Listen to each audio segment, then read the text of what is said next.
initial security clearance problems was that people were just working at the White House without being able to get a clearance. Well, 4 months in, they put somebody in who apparently tried to solve that problem for them. I mean, once they had that guy in there, he started overruling it when career security clearance folks said no. Said, no, this should be a rejection.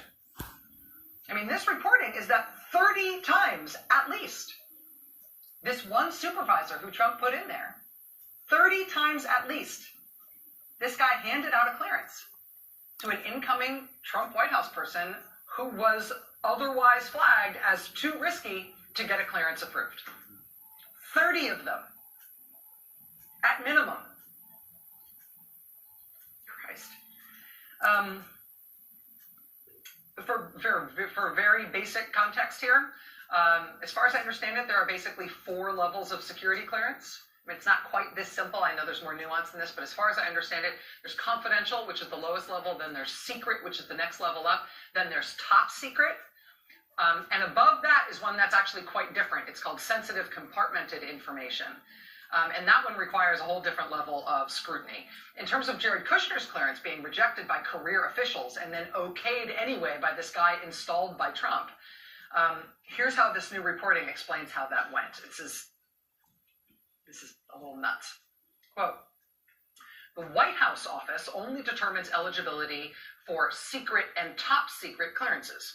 Above that level, the CIA is the agency that decides whether to grant SCI, whether to grant, sensitive compartmented information clearances to senior officials after the CIA conducts a further background check.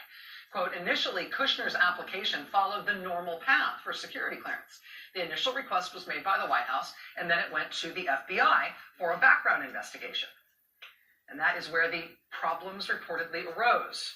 Quote, Kushner's FBI background check identified questions about his family's business, his foreign contacts, his foreign travel, and meetings he had had during the campaign, the sources said, declining to be more specific.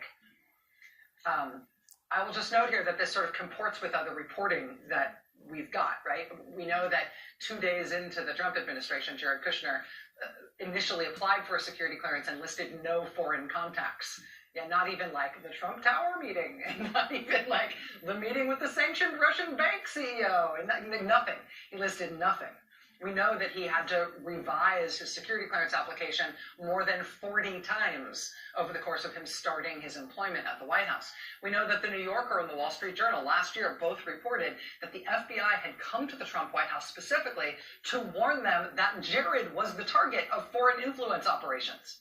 The Washington Post also reported last year in February that at least 4 different countries had been heard by U.S. intelligence agencies strategizing and kibitzing amongst themselves over ways they knew they could manipulate and compromise Jared Kushner to get him to do their bidding. So the FBI background check on Kushner, turning up questions about him in terms of foreign influence, it's not a stretch, right? It is not that much of a surprise given all the other open source reporting we have seen on that front. But what is a surprise and what is brand new here is what NBC News says happened next. Quote, following the FBI investigation, the case went back to the White House Office of Personnel Security, where a career adjudicator reviewed the FBI information, including questions about foreign influence and foreign business entanglements. On the basis of potential foreign influence, the adjudicator deemed Kushner's application unfavorable and then handed it to a supervisor. The supervisor agreed with the unfavorable determination and then gave it to Carl Klein, the newly installed head of the office, who overruled the unfavorable determination and approved Kushner for top secret security clearance. Now, at this point, you get his name? This Trump installed official being put in to run that office, at this point, having had that official grant Jared Kushner top secret clearance.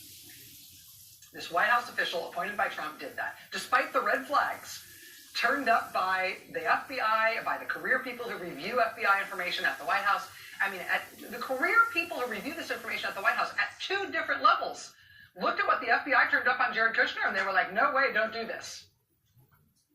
But nevertheless, this Trump installed official says, I don't care, I'm overruling you, give him his top secret clearance anyway. And then what did they do next? The White House decided, you know what, actually, all we can do is give him a top secret clearance, but let's try to get him the even higher level of clearance too. Let's go to the CIA and see if we can get him the really good one. Quote, as a very senior official, Kushner was seeking an even higher designation that would grant him access to what is known as sensitive compartmented information, or SCI. That material makes up the government's most sensitive secrets. And again, getting an SCI clearance is something that the White House can do on its own. It has to be approved by the CIA, and the CIA does its own background check for that. So check this out. Quote, after Klein overruled the White House security specialists and recommended Kushner for a top secret clearance, Kushner's file then went to the CIA for a ruling on the SCI clearance. After reviewing the file, CIA officers who make clearance decisions balked. Two of the people familiar with the matter said. One called over to the White House Security Division, wondering how Kushner even got a top secret clearance, the sources said. Quote, the sources say the CIA has not granted Kushner clearance to review SCI material. So this Trump appointee is installed 4 months in, four-ish months into the Trump administration. And that person overrules the career people who say, no, do not do this for Kushner's top secret clearance. They give him a top secret clearance. Then they want to get him the next one up. The CIA handles that one. The CIA would not push over on this one, on the highest level of clearance for Kushner. And so the CIA didn't grant him that. But of course, the president himself could overrule that if he wanted to. Has he? Seems to be treating this whole matter with real seriousness, right? Joining us now is Brad Moss. He's a national security attorney. He specializes